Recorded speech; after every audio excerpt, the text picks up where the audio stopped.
오늘 말씀은 그 사울과 다윗의 다른 주기를 말씀드리려고 합니다.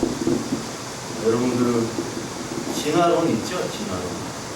진화론이라는 게 있고, 진화론 반대되는 게 지적 설계라는 게 있어요. 지적 설계는 우리 신앙적으로 창조와는 좀 다른데, 인간 그리고 생명체들이 정교하고 복잡한 구조와 기능을 가진 생명체나 인간을 딱 보고서 윌리엄 페일리는 정말 하나님이 이 생명체를 만드셨구나. 그래서 윌리엄 페일리에 의해서 이제 지적 설계, 그리고 이것은 이제 자연신학. 그래서 윌리엄 페일리가 시계공처럼 하나님을 비유를 했죠. 하나님께서 그 시계를 만드실 때 정교하게 그 생명체를 만드셨다라고 얘기를 했어요. 그에 반해서 똑같은 그 정교한 생명체를 보면서도 다윈은 진화로 바꿨죠. 진화. 하나님이 아니라 이건 자연이 선택. 그게 진화론이라는 게 원래 자연 선택설이잖아요. 자연이 신이 돼서 자연이 선택한 그런 모습들. 그래서 똑같은 사물과 똑같은 환경과 똑같은 선택임에도 불구하고 결과가 달라질 수 있다. 성경에서도 여러분 그 가인과 아벨이 있습니다. 아벨이 죽었죠? 아벨이 죽은 후에 셋이 나오고 이제 가인과 셋 계열로 나눠져요. 똑같은 아담과 하와 같은 부모에서 난 가인과 셋인데도 불구하고 결과가 달라지잖아요. 그렇듯이 오늘도 사울과 다윗이 나오는데 사울과 다윗 역시 똑같은 사실은 선택을 해요. 다윗이 더 나아서 하나님이 다윗을 왕으로 세우는 것이 아니라 사울이 더 못해서 왕을 폐위하는 것이 아니에요. 우리가 더 깨끗하고 더 잘나서가 하나님께서 택한 것이 아니죠. 당연히 사울과 다윗을 오늘 27장부터 쭉 살펴보면 비슷한 선택들을 해요. 사울은 계속해서 다윗을 죽이려고 하죠. 그래서 다윗이 고난을 당합니다. 사울 입장에서 우리가 한번 보면은 다윗이 인기가 있잖아요. 그리고 왕권이 다윗으로 넘어가려고 하는 것 같은 징조를 보이면서 동시에 자기의 가족들, 아들 요나단과 딸 미갈도 다윗의 편에 섰잖아요. 다윗의 인기가 있다 보니까 다윗을 죽이려고 했어요. 근데 정작 다윗을 죽이지 못했죠. 죽이지 못했던 그 사울이 자기가 결국 죽습니다. 근데 다윗을 한번 보세요. 다윗은 나중에 누구를 죽이죠? 사울을 안 죽였다니까. 사울은 그냥 죽었다니까. 전쟁에서 우리아를 죽이죠. 우리아를 교살하잖아요. 그럼 우리아의 아내인 바세바를 간음하고. 아니 사울은 다윗을 죽이진 않았어요. 죽이고 시도를 했지. 다윗은 시도하고 죽였어요. 사람을. 누가 더 나쁜 놈이에요? 다윗. 그렇다고 또 다윗 단정해서 나쁜 놈이라고 할 수는 없죠. 다 나쁜 놈이에요. 보면은 다 나쁜 놈이야. 인간은 다 죄인이기 때문에 다 나쁘다는 거예요. 그런데 누구는 살리고 누구는 죽여요. 전쟁터에서 사울은 죽고요. 다윗은 살아나잖아요. 물론 다윗은 나중에 보게 되면 전쟁을 안 하게 됩니다. 하나님은 누구는 살리시고 누구는 죽이시잖아요. 그렇죠? 우리가 하나님의 자녀로 부름 받았다는 게 우리가 자랑할 것이 없는데도 불구하고 하나님이 불러주셨다는 거예요. 또 누구는 택하고 누구는 택하지 않느냐. 여기에 바로 개혁주의 그 5대 강령이라고 있습니다. 5대 강령이라고 있는데 하나님께서는 조건을 따지지 않으시고 우리를 선택했다는 것이 바로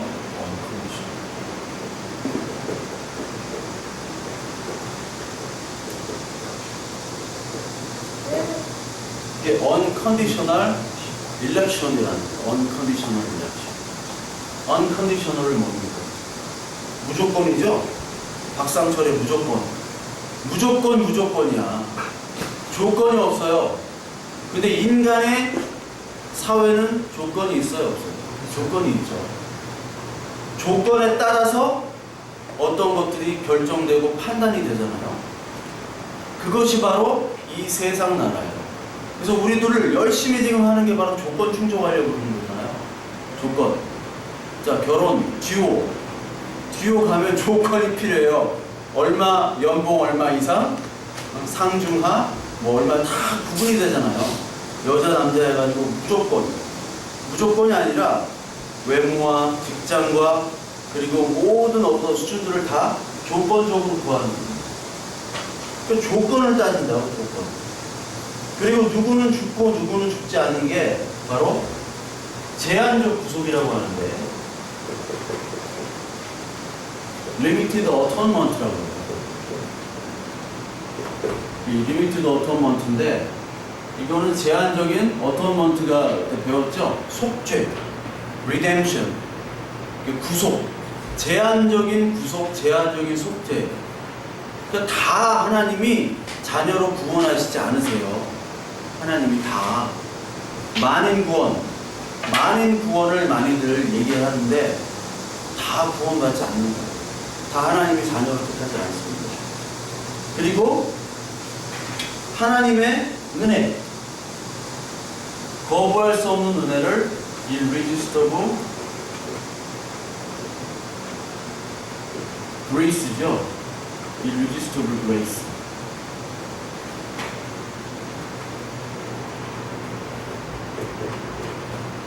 거부할 수 없는, 저항할 수 없는 은혜예요. 저항할 수 없는. 그걸 여러분들 이걸 믿습니까? 이게 개혁주의. 여러분 개혁주의라는 말을 뭔지 모르죠? 개혁주의. 개혁주의라는 것은 굉장히 보수적인 신학. 저는 장로교 합동을 나왔기 때문에 신학교를 총신. 그쪽에서 이제 칼빈주의, 개혁주의라고 하는데 개혁주의 이 조직신학이라고 하는 거예요. 근데 이 조직신학, 저도 뭐 조직신학 좋아하지는 않지만 이거는 성경을 얘기하는 겁니다. 성경 복음을 얘기해요.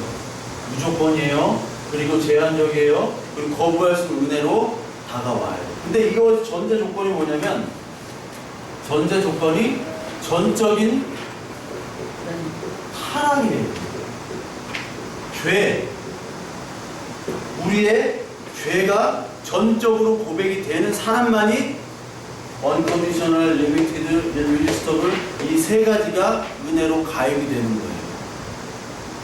전적인 타락을, 이 죄를 로마 캐톨릭은 인정을 하지 않아요. 전적인 타락이 뭐냐? 우리는 어떻게 하든지 하나님의 구원으로부터 내 스스로 그 구원의 지식이나 능력을 가질 수 없다라는 거예요.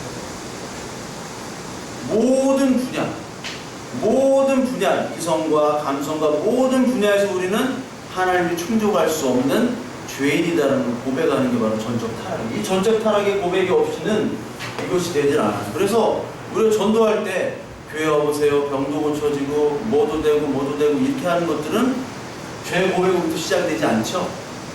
그러니까 그거는 가짜예요. 가짜. 다른 복음입니다. 죄가 있기 때문에 우리는 unconditional이에요. 하나님 앞에서는 조건을 자랑할 수 없다고요. 하나님 내가 이걸 했죠? 자랑할 수 있어요? 없어요? 없잖아요. 저는 자랑할 수 없어요. 이 사회에선 자랑할 수 있지만, 그리고 하나님의 은혜를 주셨을 때 거부를 하잖아요. 우리가 거부할 수도 없어요. 그 은혜는 하나님 주신 은혜죠. 내가 믿기 싫다고 믿지 않고 믿기 싶어서 믿는 것이 아니잖아요. 거부할 수 없다. 근데 가장 억울한 건 리미티드. 누구는 살리고 누구는 죽이고. 사울과 다윗이 어떻게 보면 사울은 다윗만 죽이려고 했는데 다윗은 아내도 취하고 남의 아내도 취하고 그 남편도 죽이고, 더 나쁠 수도 있지만 하나님은 이상하게 사울을 버리고 다윗을 택한다는 거예요. 그것이 바로 복음이라는 거예요. 복음. 이 세상의 모든 세상과 종교적 가치는 컨디션입니다. 컨디션. 그런데 하나님 나라는 정반대예요. 이해가 안 되는 거예요. 이해가. 그럼 로마서 한번 볼까요? 로마서 9장 살펴봅니다. 로마서 9장 10절부터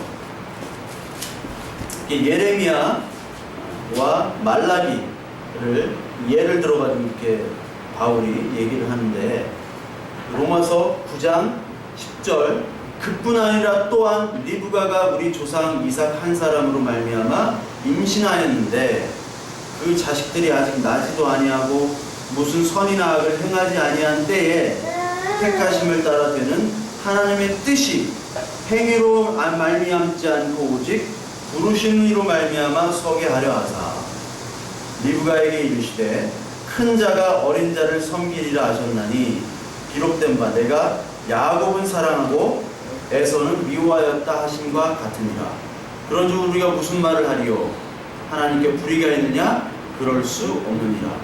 모세에게 이르시되 내가 긍휼히 여길 자를 긍휼히 여기고 불쌍히 여길 자를 불쌍히 여기리라 하셨으니 그런즉 원하는 자로 말미암음도 아니요 다른 박제라는 자로 말미암음도 아니요 오직 긍휼히 여기시는 하나님으로 말미암음이니라. 하나님께서 나지도 않은 아이를, 하나는 에서와 하나는 이삭이죠. 게다가 쌍둥이에요.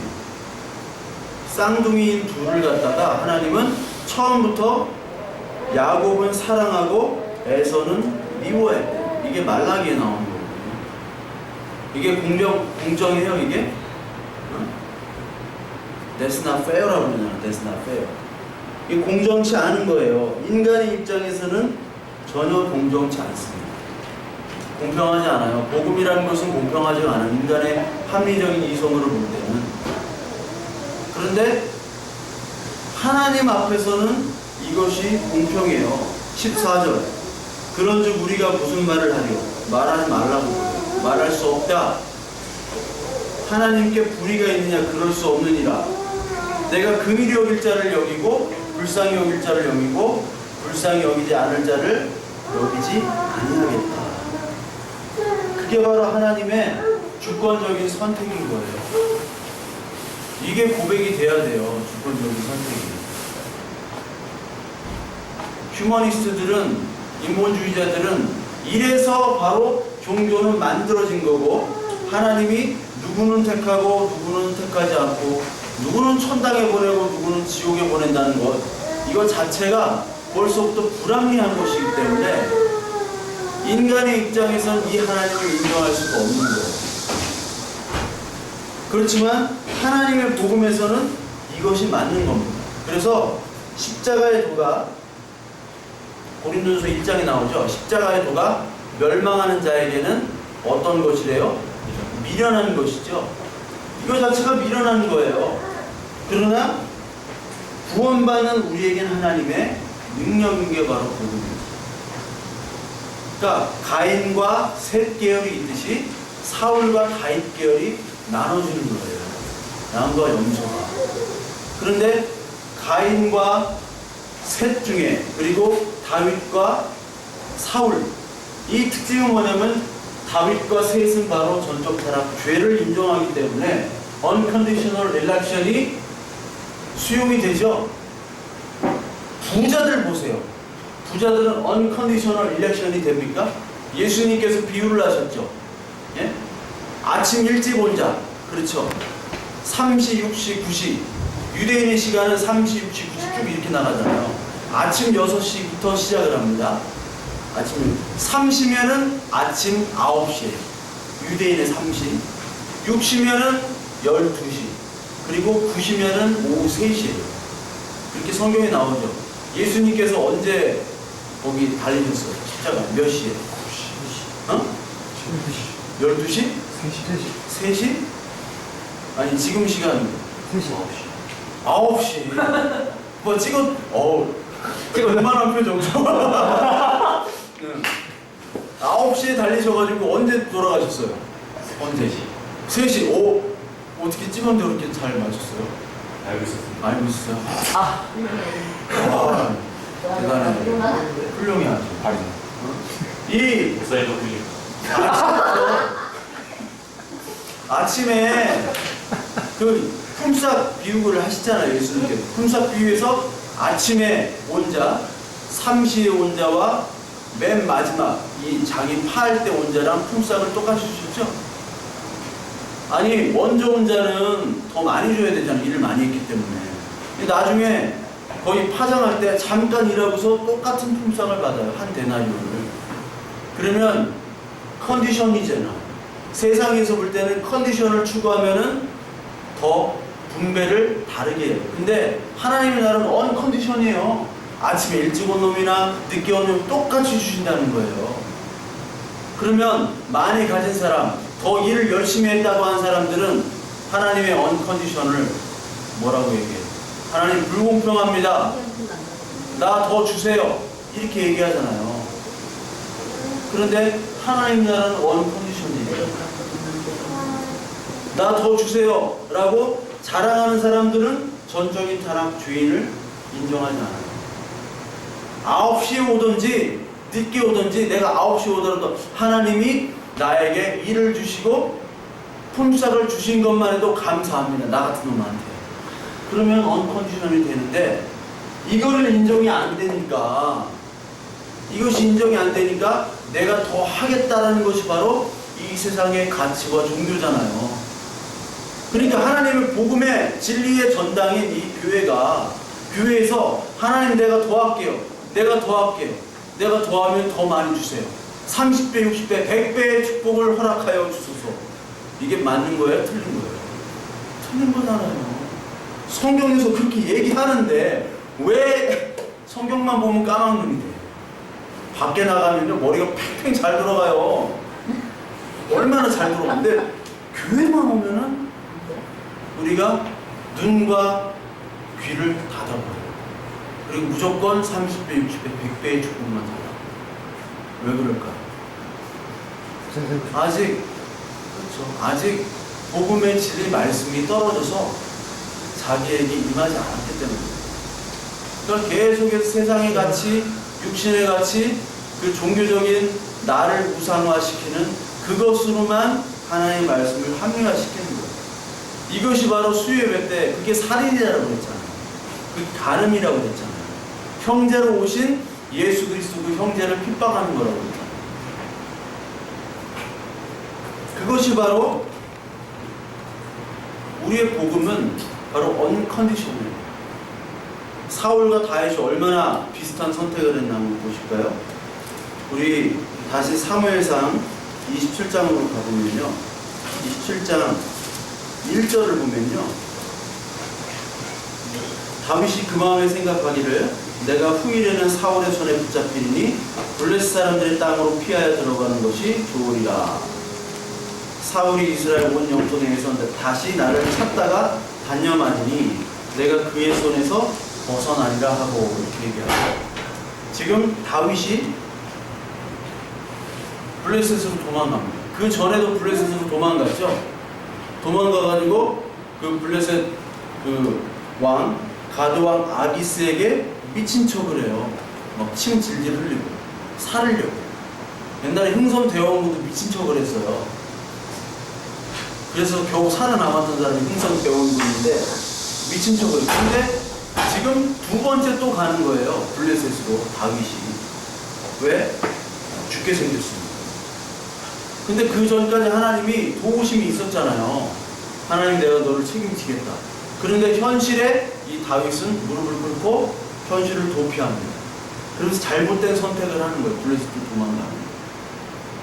근데 사울도 잘못된 선택을 하는데 28장 6절 7절을 보면 사울이 블레셋 사람들의 군대를 보고 두려워서 그의 마음이 크게 떨린지라. 지금 사울은 블레셋을 무서워해요. 다윗은 지금 사울을 무서워하고 사울은 블레셋을 무서워해요.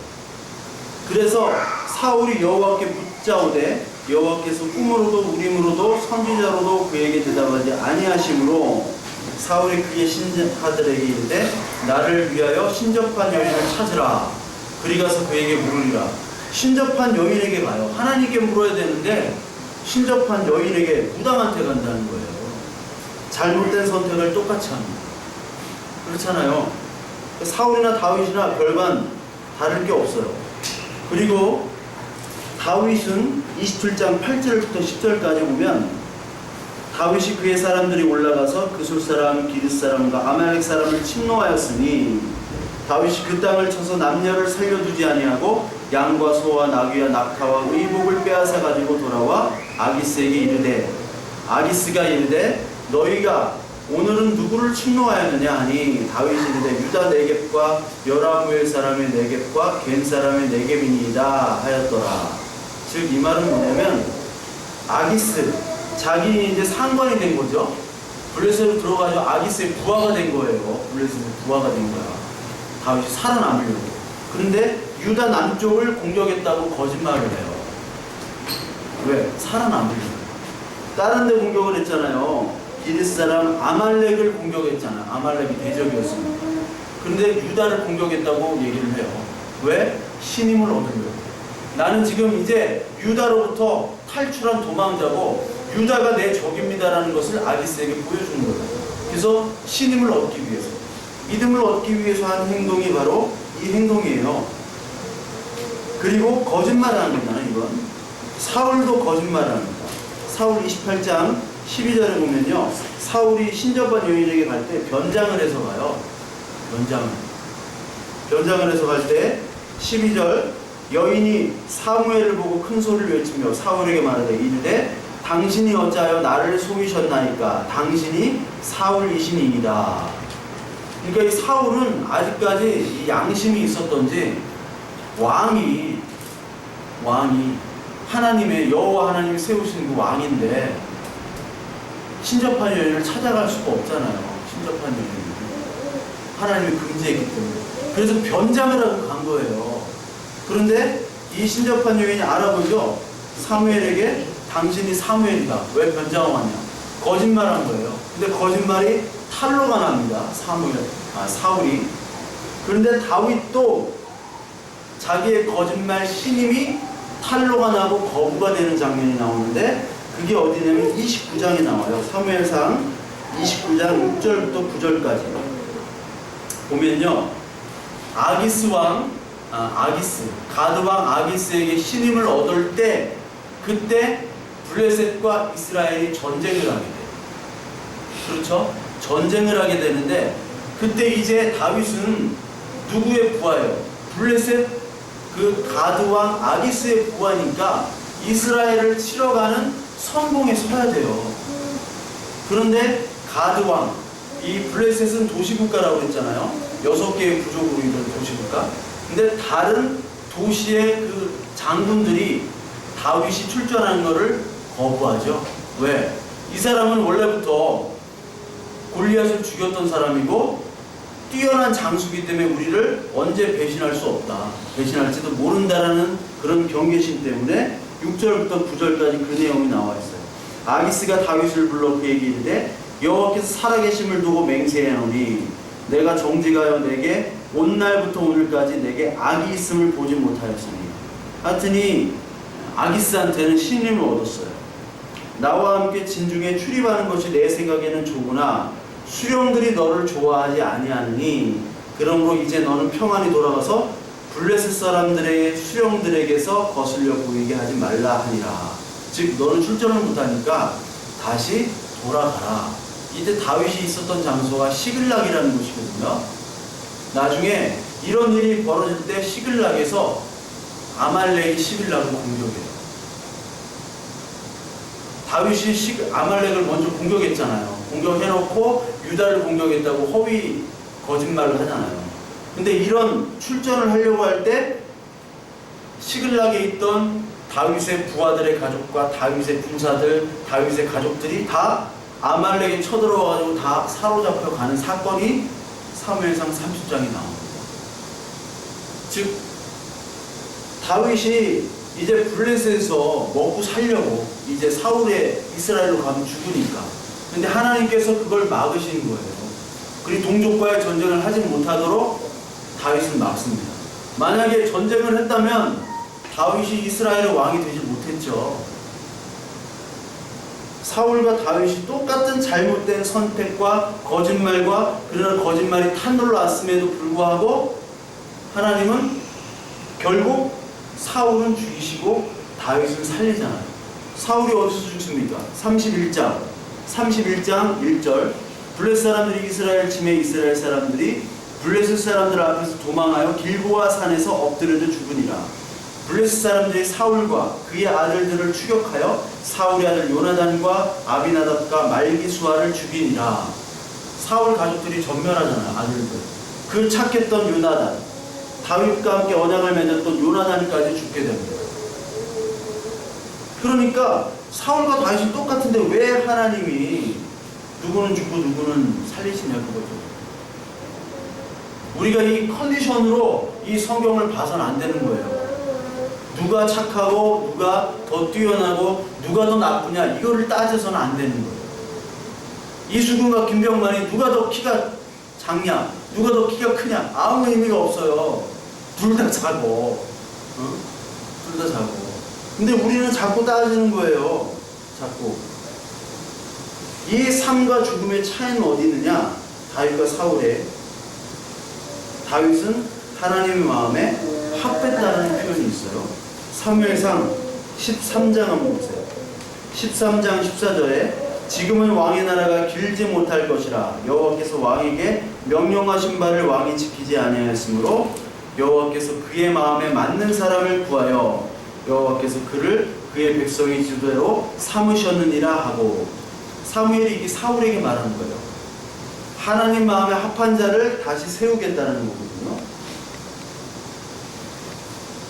이게 사무엘 상에 나왔던 이 내용이 사도행전 13장에 하나님 마음에 합한 자로 또 나오죠.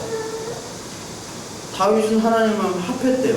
근데 사울은 이 성경에서 어떻게 평가하냐면 역대상 10장을 한번 볼까요? 역대상 10장 13장 13절 14절을 보면요, 사울에 대한 평가가 나옵니다. 사울에 대한 평가. 사울이 죽은 것은, 사울이 죽은 이유에 대해서 나와요. 역대상 10장에 여호와께 범죄하였기 때문이라. 그가 여호와의 말씀을 지키지 아니하고 또 신접한 자에게 가르치기를 청하고 여호와께 묻지 아니하였으므로 여호와께서 그를 죽이시고 그 나라를 이새의 아들 다윗에게 넘겨주셨더라. 다윗은 하나님 마음에 합했지만 사울은 여호와께 범죄하였는데 말씀을 지키지 아니하고 신접한 자에게 가르치기를 청했대요. 레위기 20장 27절에 보면 남자나 여자가 접신, 즉 혼백을 불러내거나 마법을 쓰는 점쟁이들이 있거든 반드시 죽이라고 그랬어요. 레위기 20장 27절에 나오는 내용입니다. 반드시 죽여야 할 사람에게 하나님의 음성이 들리지 않는다고 거기에 가서 점을 본 거예요. 왜 하나님이 사울에게 말씀을 하지 않으셨나요? 사울이 자기의 우상을 섬겼기 때문에 그렇죠. 회개하고 하나님께 구했다면 하나님이 말씀을 하셨을 텐데, 이 블레셋과의 전쟁 통해서 하나님 어떻게 해야 됩니까? 구하지 아니하고 점쟁이한테 찾아가는 거예요. 우리에게도 똑같은 어려움들이 있잖아요. 그런데 누구에게 찾아가요? 점쟁이한테 찾아가는 사람들이 있어요. 그래서 간판에 기독교인 환영 써놨잖아요. 기독교인 환영 써놨어요. 군사도시 가면은 군사도시 나이트클럽에 군복 환영 써놨거든요. 군복 입장 가능 써놨듯이 기독교인 환영이 있어요. 왜? 하나님 나에게 가시적인 은혜를 보여주세요. 하나님의 은혜라는 걸 뭘로 표현해요? 우리가 흔히 하나님의 은혜라는 게 내가 기도했더니 뭔가 주어졌더라, 내가 했던데 내가 한 것보다 더 크게 하나님이 부어주셨다, 이게 바로 가시적으로 보여주는 거잖아요. 근데 그게 보여지지 않을 때, 내가 열심히 교회에서 봉사하고 헌신하고 헌금하고 기도하고 했는데 보여지지 않을 때 답답한 마음에 누굴 찾아갈 수 있어요? 무당을 찾아간다는 거예요. 교회에서 양복 입고 가운 입고 무당 행세를 할 수 있다는 거예요.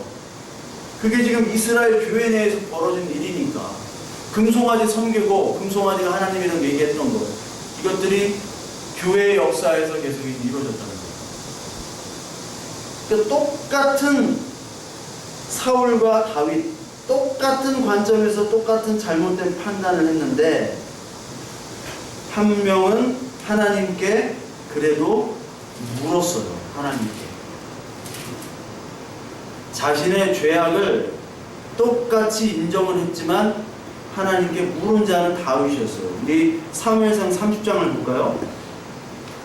사울은 끝까지 묻질 않았어요, 하나님께.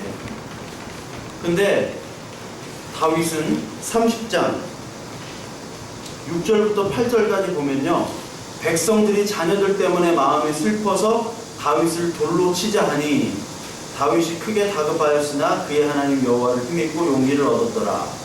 다윗이 아히멜렉의 아들 제사장 아비아달에게 이르되 원하건대 에봇을 내게 가져오라. 아비아달의 에봇을 다윗에게 가져가매 다윗이 여호와께 붙잡아 이르되 내가 이 군대를 추격하면 따라잡겠나이까 하니 여호와께서 그에게 대답하시되 그를 쫓아가라. 내가 반드시 따라잡고 도로 찾으리라.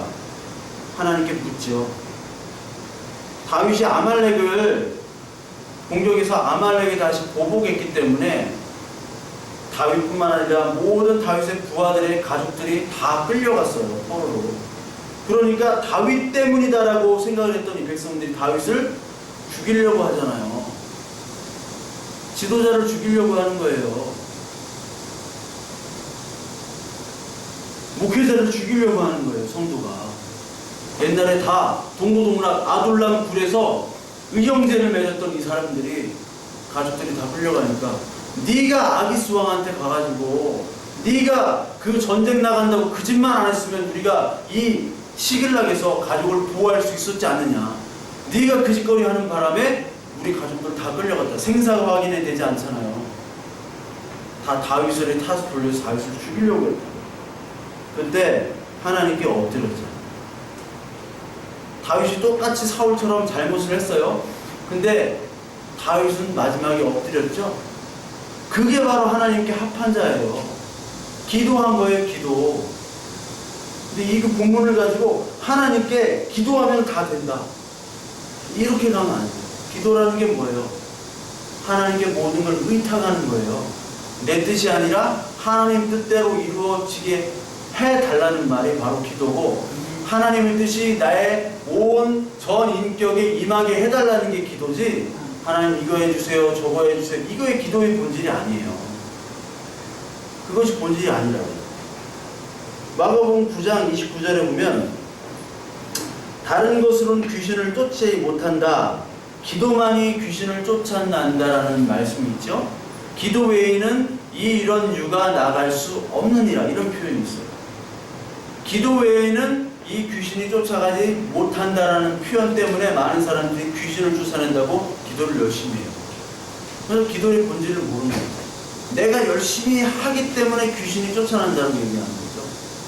예수님께서 겟세마네 기도 때 어떻게 말씀하셨습니까? 이 고난의 잔을 나에게서 걷어주세요. 내 뜻대로 마시고 주 뜻대로 하옵소서. 기도라는 것은 하나님이 도장을 찍으셔야 되잖아요. 우리가 하나님 이거 해주세요, 합격해 주세요, 결혼하게 해주세요, 돈 벌게 해주세요, 기도하는데 그 도장은 누가 찍어주셔야 돼요? 하나님 결제를 딱 해주셔야 되는 거죠. 그럼 하나님께 맡기는 건데 내가 열심히 하면 하나님이 해주신다고 자기가 착각하는 거예요. 잘못 기도를 하는 거죠, 잘못. 그래서 예수 그리스도께서 사탄을 멸하시는 것이 하나님이 이 땅에서 오신 일이라고 요한일서에 얘기하는데, 사탄을 멸하는 것이 바로 하나님의 말씀과 기도, 우리의 진정한 기도를 하나님의 말씀으로 듣고 그 말씀이 우리 안에서 들려지고 그 말씀이 우리 안에서 행해지도록 하게 하는 것이 바로 기도지, 그것이 기도지 우리가 열심히 해서 무언가를 얻기 위한 수단의 기도가 아니에요. 금식도 마찬가지, 기도도 마찬가지, 우리의 예배도 다 똑같이 마찬가지입니다. 그래서 우리는 늘 잘못을 하잖아요. 왜? 내가 왕이기 때문에. 그게 본성이에요, 우리의 본성. 내가 왕 되기 위해서 결정하고 판단하고 합니다. 근데 하나님 그거 다 잘못했다고 해요. 이거 믿는 자나 믿지 않는 자나 똑같아요. 믿는다고 하면서도 똑같이 우리들 잘못된 결정을 하잖아요.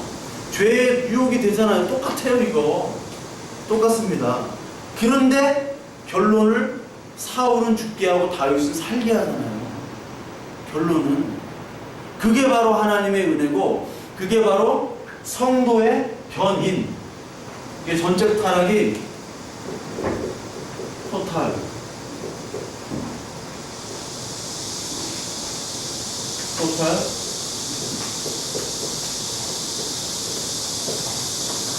디프라버티인데 마지막에 성도의 견인이라는 게 있어요. 견인. 성도라는 것은 하나님이 끌고 가는 거예요. 견인은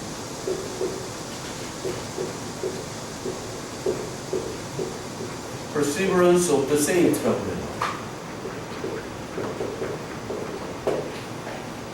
거룩한 자. 뭐가 거룩해요? 우리가 거룩하지도 않은데 거룩한 자로 인정해 주시고 우리를 견인차로 끌고 가는 거예요. 우리의 뜻과 상관없이. 이게 바로 개혁주의 5대 강령이에요.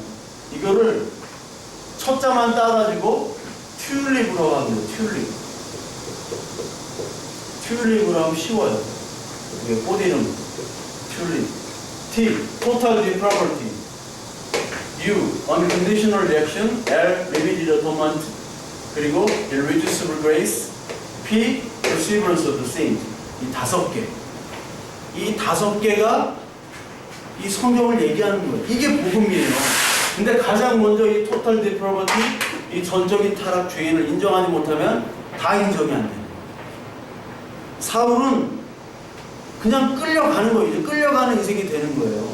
영화 마이웨이 보면 장동건이 그 준식이가 일본군이었다가 소련군 됐다가 독일군까지 되잖아요. 포로로 끌려가. 지 멋대로 막 가는 거예요. 자기 원하는가가 아니라 원래 조선 사람이 어떻게 독일군까지 돼요. 일본군에서 소련의 포로가 되고 다시 소련이 독일의 포로가 되고 하나님을 계속 끌고 다니는 겁니다. 요한복음 21장 18절에 하나님께서 베드로에게 얘기하시죠. 젊어서는 스스로 띠띠고 원하는 곳으로 다녔지만 늙어서는 남이 내게 띠띠우고 원치 않는 곳으로 데려간다. 이 띠가 에베소 6장에 보면 진리의 허리띠, 진리의 띠, 허리를 부여매는 진리의 허리띠잖아요. 진리의 허리띠. 진리가 임하면요 그 허리띠가 내가 매는 것이 아니라 하나님이 매게 해주셔서 이렇게 끌고 간다고. 이렇게 끌고 가. 이 띠를 잡고 내가 원하는 거는 내가 왕이 되는 건데 끌고 가잖아요. 그거 여러분들 느끼시죠? 죄를 짓거나 안 짓거나 똑같이 끌고 가요. 이거 딱 하나요. 하나님이 선택한 자와 선택하지 않은 딱 하나요. 그 사람들과 뛰어나지 않아요. 절대로. 딱 하나. 뭐냐? 우리가 죄 더 많이 져요. 죄. 그렇잖아요. 죄 짓고 또 우리가 감사할 때도 있고 우리가 또 착한 일도 해. 우린 이상해. 어떤 때 착한 일도 했다가 어떤 때 막 나쁜 일 했다가 미친놈들 같아요. 미친놈 같아요. 그런데 딱 하나. 죄를 져도 하나님이 떠올려요. 착한 일을 해도 내 덕이 아니라 하나님이 하셨다. 죄를 져도 이 죄 속에 나는 정말 안 되는, 나는 정말 슈렉이구나. 슈렉이기 때문에 하나님 토탈 디프로버티, 이것 때문에 unconditional limited irresistible grace, 성도의 견이 끌고 가는 것을 인정하면 그거밖에 없는 거예요. 죄를 지나 안 지나 예수 그리스도 하나님만 나타나요. 그런데 이 바깥 사람들은 죄를 져도 인식을 못하고 착한 일을 하면 내 공로로 그걸 돌리는 거예요. 그건 한 끗 차이에요. 한 끗 차이. 딴 게 아니에요. 한 끗 차이에요. 한 끗 차이. 깻잎 한 장 차이. 깻잎? 네. 깻잎 한 장이에요. 그걸 가지고 너희에게 의롭다라고 얘기하시는 거예요. 잠언 16장 9절. 사람이 마음으로 자기 길을 계획할지라도 그 걸음을 인도하시는 분은 여호와시니라. 고백되시죠? 잠언 19장 21절 사람의 마음에 많은 계획이 있어도 오직 여호와의 뜻만이 완전히 서리라. 우리의 계획들은 다 뭐예요? 우리 잘 되자고 하는 계획이잖아요. 우리의 쾌락, 뭘 그렇게 공부를 열심히 해요? 돈 벌려고 하는 거. 뭘 돈을 그렇게 벌어요? 자기 행복과 쾌락을 추구하려고 그러는 거잖아요, 결국은. 행복과 쾌락. 술, 도박, 여자, 노름, 막, 이런 거. 돈을 왜 벌어? 다 그걸 하려고 그런 거예요, 결국은. 아니에요? 틀려요? 뭐 이렇게 고시 열심히 해요? 그거 하려고 하는 거예요, 그거. 그러니까 인간은 미친놈. 인간은 죄인인 거예요. 막 애 말 안 듣는다고 막 3살, 4살짜리 때려 죽이고. 그리고 개, 돼지, 고양이, 뭐 짐승들이 새끼 때려 죽이는 거 봤어요? 없어요. 그런 거. 인간만 그래요. 인간만 자식 죽이고 부모 죽이고. 그게 무슨 만물의 영장이고 무슨. 그러니까 이게 완전히 미친놈 성도에게 미친놈 저쪽 나라 죄인인데 이 죄인이 컨디션을 주장하는 게 이거 자체가 잘못된 거죠. 예레미야 10장 23절 여호와여 내가 알거니와 사람의 길이 자신에게 있지 아니하니 사람의 길은 자신에게 있지 아니하니 걸음을 지도함이 걷는 자에게 있지 않다. 내가 걷는 게 아니라 하나님이 끌고 가셔야 되는 거예요. 그래서 하나님께서 우리를 끌고 가시도록 하시고 끌고 가시는 것이 바로 하나님이 우리를 자녀로서 그리고 성도로서 교회로서 대접하시는 거예요. 그래서 이 세상은 자꾸 덕지덕지 뭐를 자꾸 붙여요. 덕지덕지 막 붙여가지고 이력서에다가 막 빽빽이 막 20개, 30개 써. 여러분들도 나중에 어떠한 인사 담당자가 되면 이력서에 뭐 자질구레한 거 많이 쓰면 바로 찢어버리세요. 찢어버리세요. 이게 좋은 사람이. 만약에 우리 교회도 이제 뭐 교육자가 들어올지 모르겠는데 이력서 보면 나는 그런 사람은 찢어버릴 거야. 뭐 이렇게 덕지덕지 별것도 아닌 거지 같은 거 막 써가지고 막 그래서 칸 채우려고. 자전거도요. 제가 타는 3000 삼천리 자전거. 그 삼천리 자전거 되게 무겁잖아요. 그 어떤 자전거는 막 앞에다가 그 장바구니 달고 뒤에 애기 막 달고 막 덕지덕지 막 붙여요. 근데 그런 자전거일수록 싸잖아요. 무겁고. 근데 진짜 막 1000만원짜리 이상 하는 거는 아무것도 없는 거 알죠? 아무것도 없어요. 달린 게 없어. 그리고 손가락으로 들려. 막 카본으로 다 돼 있고, 정말 1000만원짜리, 2000만원짜리 그런 거 다 그래요. 좋은 자전거일수록 다 떼어내요, 다. 마찬가지예요. 우리도 하나님께서 다 떼어내도록 하시는 거예요, 덕지덕지. 그래서 세마포 속옷, 그 예수 그리스도만 자랑하고 그것만, 그 은혜만 남게 하시는 거예요. 그게 우리를 성도로서, 자녀로서 대접해 주시는 겁니다. 그래서 신앙생활하는 게 계속 우리가 실패, 좌절하면서 이것들이 떨어져 나가고 오직 하나님만 드러내게 하는 게 신앙생활이에요. 내가 열심히 뭐를 해가지고 덕지덕지 더 붙이겠다. 이게 신앙생활이 아니라고요. 근데 많은 사람들이 착각하라고 살잖아요. 뭔가 더 덕지덕지 붙이는 것.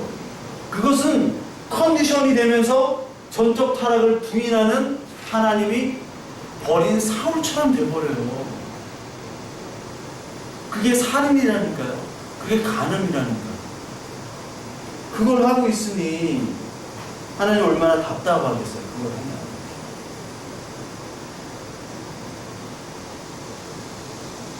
로마서 11장 30절부터 32절 보면요.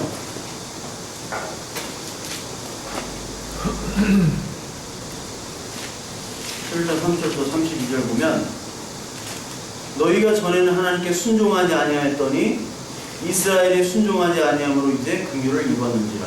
이와 같이 이 사람들이 순종하지 아니하니 이는 너희에게 베푸시는 긍휼로 이제 그들도 긍휼을 얻게 하려 하십니다. 하나님이 모든 사람을 순종하지 아니하는 가운데 가두어 주심은 모든 사람에게 긍휼을 베풀려 하심이로다.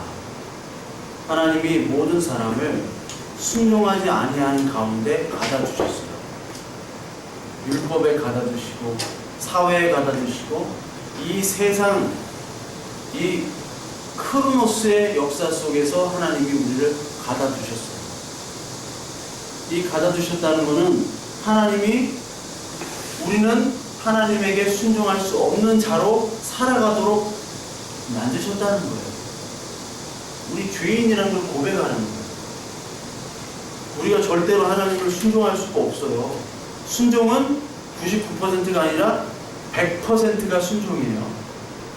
가두어 두셨으면 사람에게 우리에게 긍휼을 베풀기 위해. 자, 이거 여기 나오죠. 전적인 타락으로 만들었다는 거예요. 우리를 전적인 타락인 존재가 됐다는 거예요. 그러므로 말미암아 우리에게 irresistible grace, 거부할 수 없는 은혜, 긍휼, 헤세드를 베풀기 위해서 하나님은 우리가 하셨다는 거예요. 이게 고백이 돼야 진정한 그리스도인입니다. 뭐 막 밥 퍼주고요, 뭐 해주고, 뭐 빨래도 해주고, 봉사도 하고, 찬양대 쏘고, 기도하고 헌금 열심히 하고 새벽 기도 나고, 이게 그리스도인이 아니에요. 술 먹고 바람 안 피고 이게 그리스도인이 아니에요. 그게 아니라 이 죄 속에서 나의 죄를 고백하면서 눈물을 흘리는 하나님의 은혜 가운데 있는 나 자신에 대한 죄의 고백과 하나님의 은혜에 감사의 눈물을 흘릴 수 있는, 죄를 지나 착한 일을 하나 무슨 일을 하든지 결국 그리스도의 은혜만 드러나는 그런 사람이 바로 참된 그리스도인이지, 뭐 술 먹냐 너? 방언하냐? 세례 받았냐? 맨날 이런 거 봅니다. 새벽기도 하냐? 금식하냐? 아니 절에 가봐. 금식하고 난리야. 새벽기도 3시부터 일어나서 이거예요 이거 새벽 3시부터 어떻게 해 이걸. 바쁠 때기도 안 남겨야 돼요. 교회는 그럼 막 음식물이 이렇게 많은데 그걸 가지고 따지면 음식물 많이 남은 놈은 나쁜 놈이고, 음식물 적게 남은 저는 자연환경 보호를 한다. 하나님 칭찬하시겠어요? 아니잖아요. 사울과 다윗이 똑같은 죄인이듯이 우리가 더 나쁜 죄인이라니까요. 그럼에도 불구하고 하나님이 우리를 끌고 가는 그 은혜, 죄악 속에서도, 그래서 죄가 있는 곳에 은혜가 더하다고 그러잖아요. 그 속에서 하나님의 은혜와 나의 거짓되고 죄악됨을 고백하는 사람만이 그리스도인이고 그 사람만이 생명을 얻는 사람입니다. 저와 여러분의 인생 속에서도 죄를 짓든지 아니면 하나님의, 우리 죄를 지을 수밖에 없어요. 그리고 하나님의 은혜 가운데 있든지 우리가 뭐 착한 선행을 하든지 인간적으로 봐서 누구만 드러나야 된다? 예수 그리스도, 그분의 은혜만 드러나는 저와 여러분들